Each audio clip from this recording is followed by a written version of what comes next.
Picture this. It is 1952.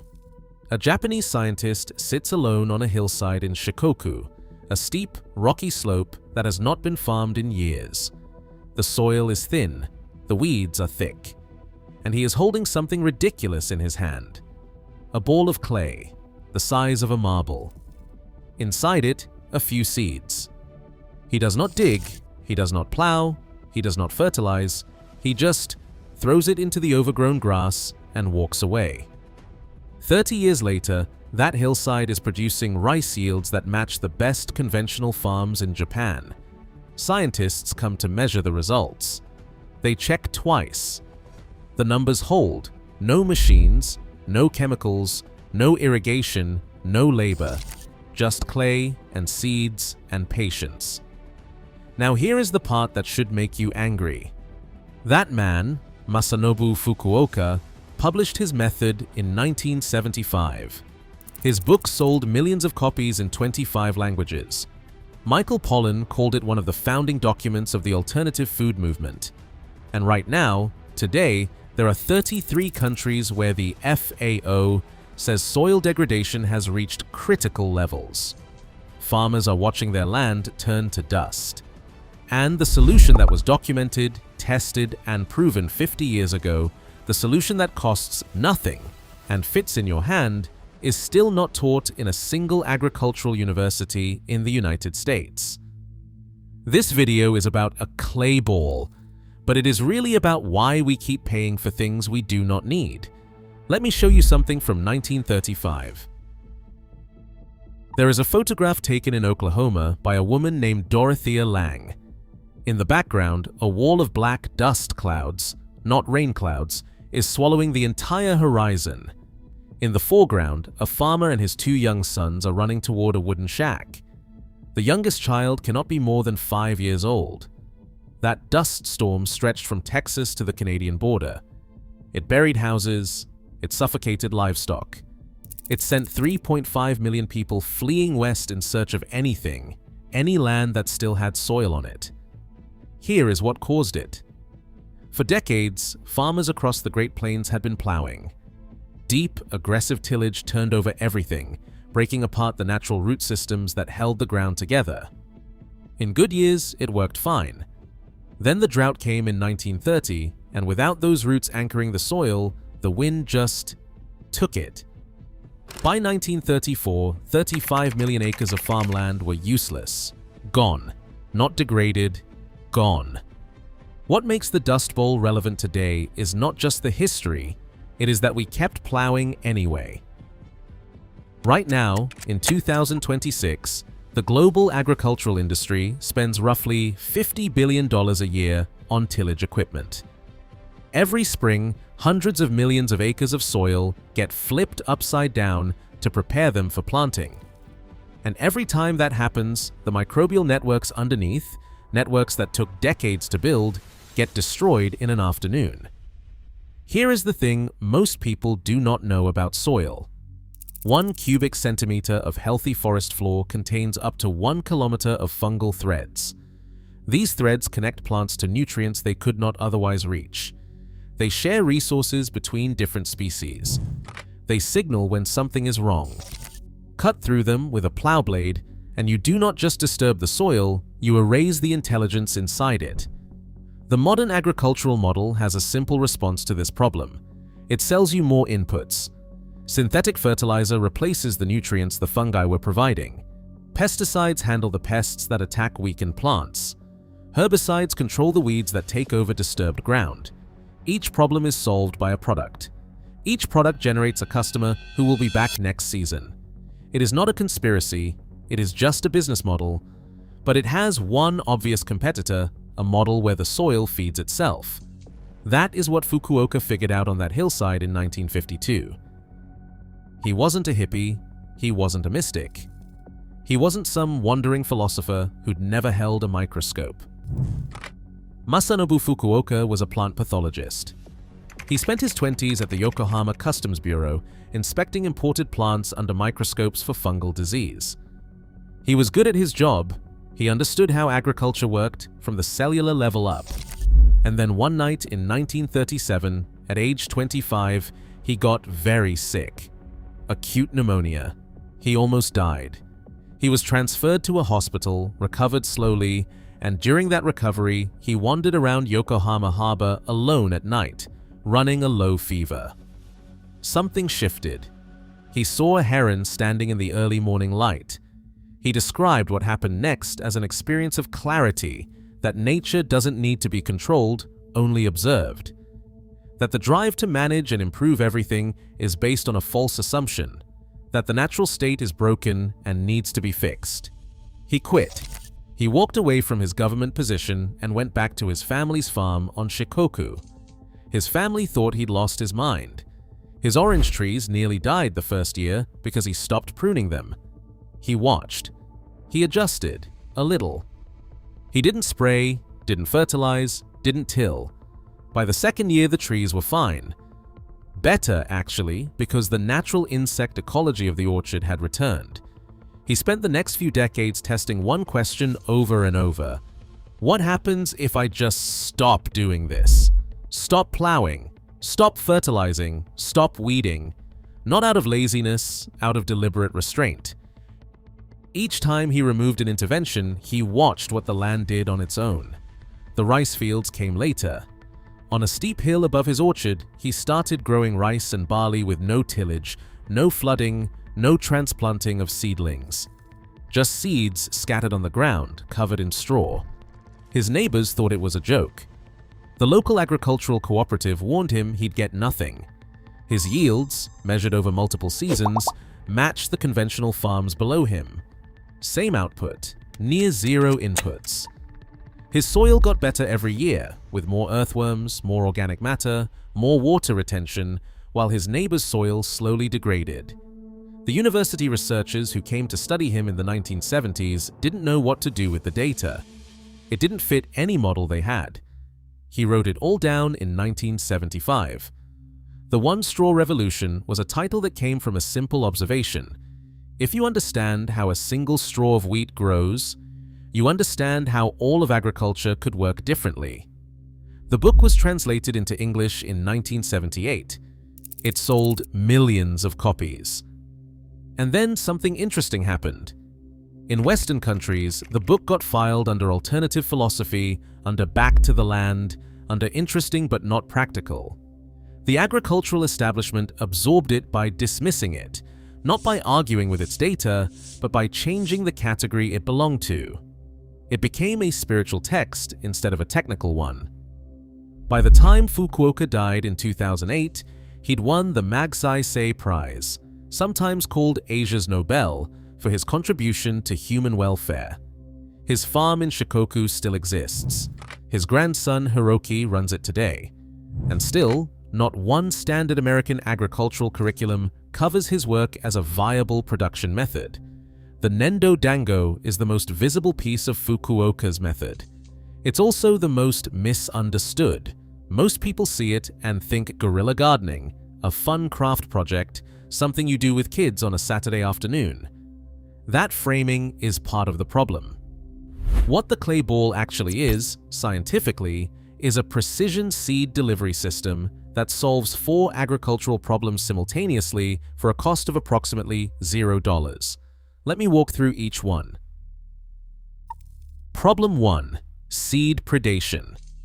When you scatter seeds directly on open ground, a large percentage of them get eaten before they germinate.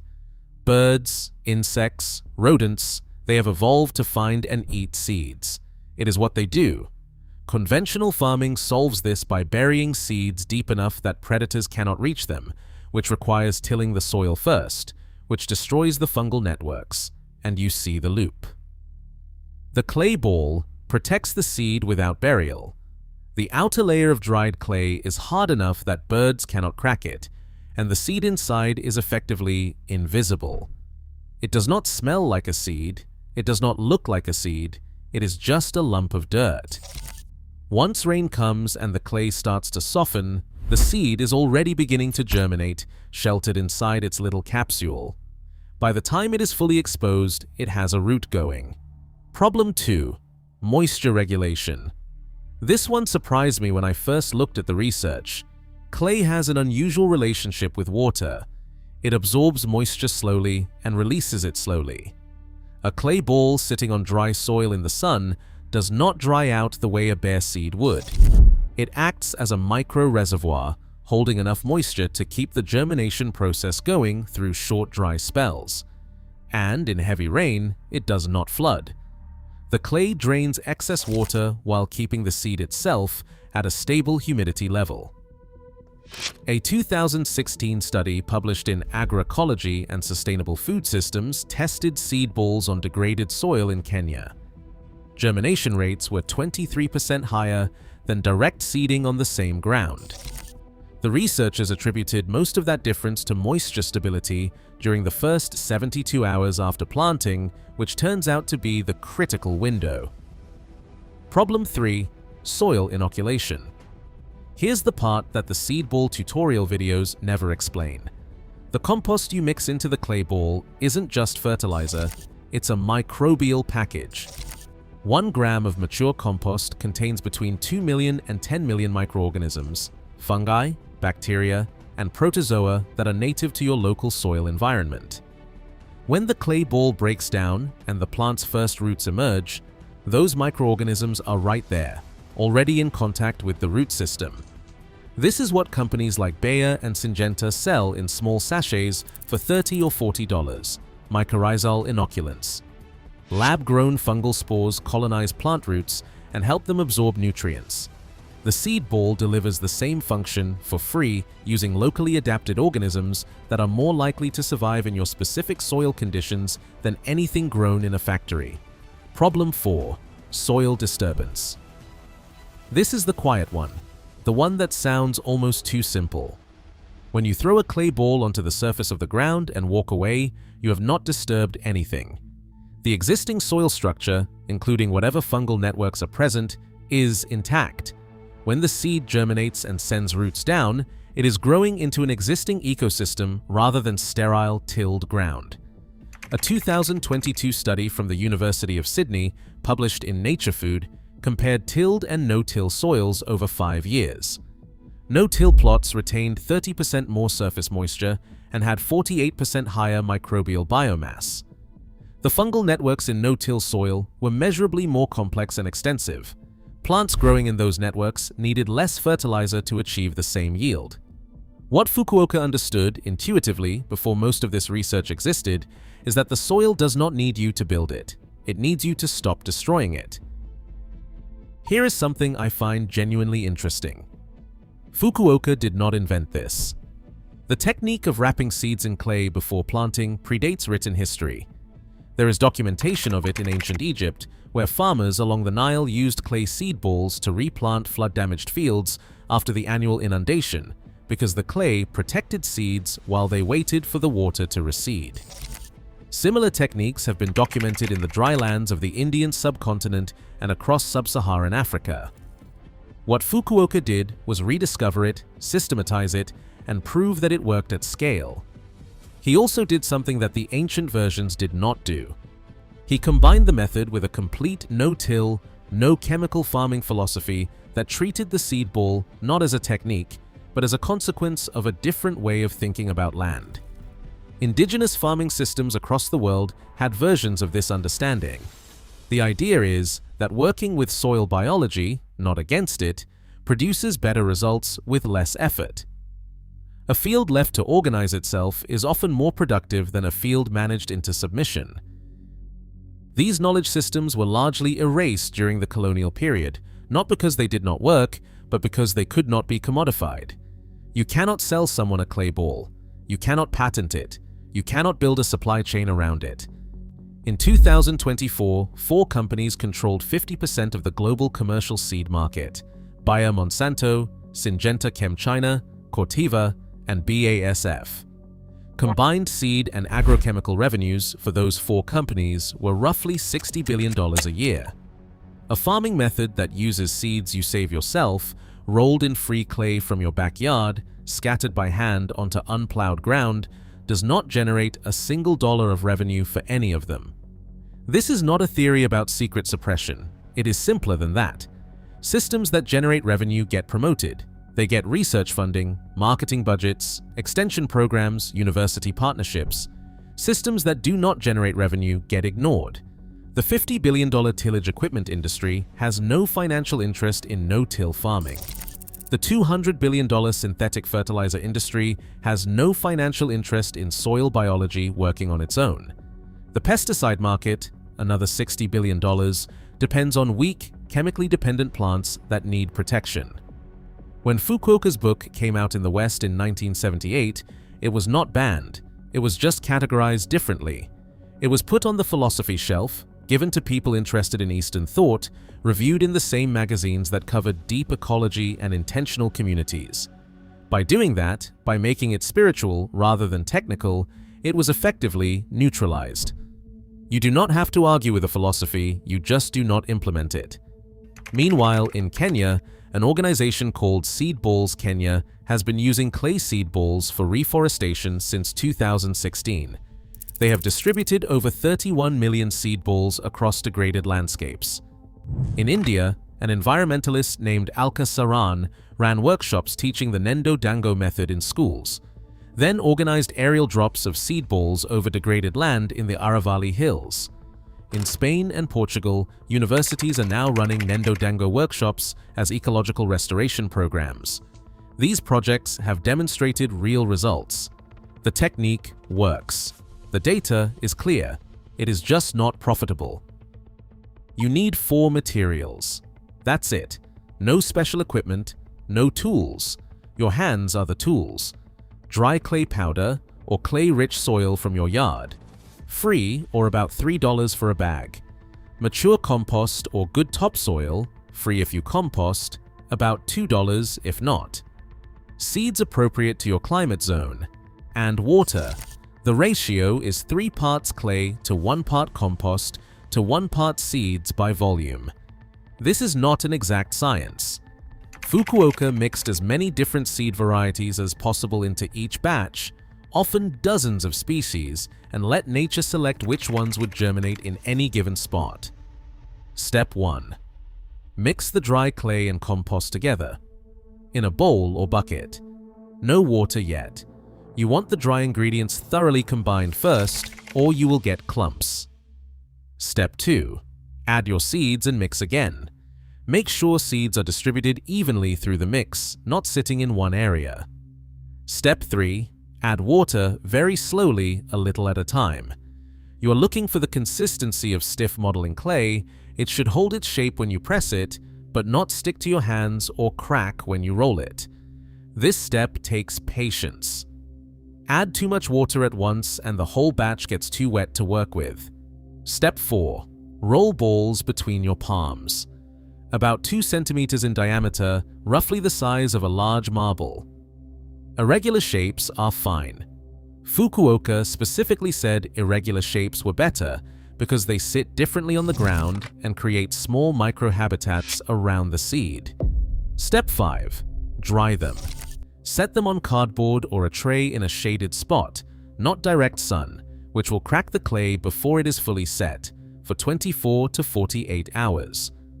When they are properly dry, they will be hard enough that you cannot dent them with your thumbnail. Step 6. Throw them. Scatter them directly on the surface of the ground. No hole, no covering, no watering in. Just scatter and walk away. A few things worth knowing. The clay ball does not fix bad seed selection. If you plant species not adapted to your climate, you will get poor germination regardless of the method. Do a little research on what is native to your region. Native species will have dramatically better results than exotics because the local soil biology is already set up to support them. In Fukuoka's method, he scattered balls on ground already covered in straw or plant debris. The cover material does 2 things. It keeps the soil surface from drying out as fast, and it provides organic matter as it decomposes. If you have access to straw or dry leaves, scatter some loosely over your seed ball area after you have thrown the balls. Germination time depends entirely on precipitation. In a dry spell, nothing happens. The clay just waits. That is not a failure. That is the method working. The ball will hold the seed viable for weeks or months until conditions are right. When rain comes, germination typically starts within 7 to 14 days. One more thing, you do not need to own land to do this. Seed balls. Kenya throws seed balls from vehicles, from slingshots, into areas they do not own, road verges, degraded hillsides, municipal waste ground. The technique was developed specifically for land that is difficult to access or prepare. It works on a balcony planter, it works on a degraded pasture, it works on a rooftop. I want to be honest with you about something. The clay ball is not going to replace industrial agriculture tomorrow. It is not going to feed 8 billion people on its own. Fukuoka himself would have been the first to say that his method required years of learning your specific piece of land. It was not a kit you could deploy anywhere and expect uniform results. But that is not really the point. The point is what the clay ball proves. It proves that the soil, given a chance, knows what to do. The most complex and productive farming systems on Earth were not designed by humans. They evolved over millions of years before humans arrived, and they have been running continuously in the places where we have not disrupted them.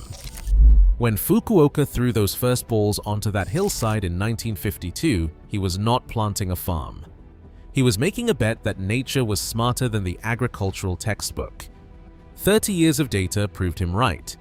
He called his system do-nothing farming, not because there was nothing to do, but because most of what conventional farming does is work that nature would handle for free if you let it.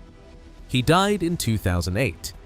His farm in Shikoku is still there, still producing, still managed by his grandson. The hillside he started throwing clay balls onto 70 years ago is a functioning food forest now. There is a sentence in the One Straw Revolution that I keep coming back to. Someone asked Fukuoka if natural farming was a return to the past. He said, "No, it is a return to the present." I think about that every time I walk past a bag of synthetic fertilizer in a garden center. Every time I see a freshly tilled field, brown and bare, waiting to be sprayed. The solution has been there the whole time, small enough to hold in your hand, cheap enough that no one can sell it to you. All you have to do is throw it.